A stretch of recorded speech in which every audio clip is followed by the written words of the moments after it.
Heka Kutso Zirisese Kondaraba Inkuts Talendug Talendug Pela Bega again Sitin John Clean Swagger mean Maketo youth Dokuti Karilos Doitaji Finu 366 24/7 Hanimobira Fresh and clean Swagger mean Maketo youth Dokuti Karilos Doitaji Finu 366 24/7 Hanimobira Lekati Heka Kondaramber Kavasavana Kita Baka number Yemastaku representa Kondaramber Vamwendaku suspender Kondaramber Isu drive action Na your fashion Motion Selection Mango matichi poko Mora Takudiwa cherona na koko Neverora Fresh and clean Swagger mean Maketo youth Dokuti Karilos Doitaji Finu 366 24/7 Hanimobira Fresh and clean Swagger mean Maketo youth Dokuti Karilos Doitaji Finu 366 24/7 Hanimobira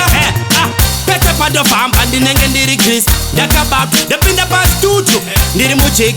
Dorova pata Jinzo Akuzgo dada Haisi pada Mbengi soda Dakabata voda Ripachi muti Kuto rekoda Dede senge grupu Ati yanku ino Fresh and clean Swagger mean Maketo youth Dokuti Karilos Doitaji Finu 366 24/7 Hanimobira Fresh and clean Swagger mean Maketo youth Dokuti Karilos Doitaji Finu 366 24/7 Hanimobira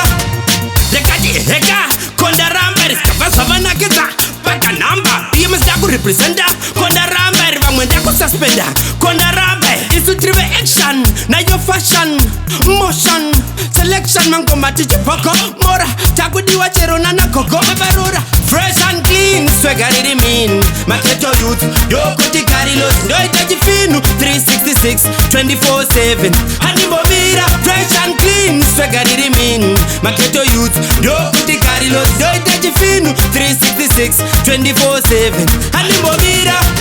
Kana takurova magitar Hini ndasukirwa na mukomandewa Patem koma sama Danta kupinda na wakachoma Kutu zapera kanandi kumba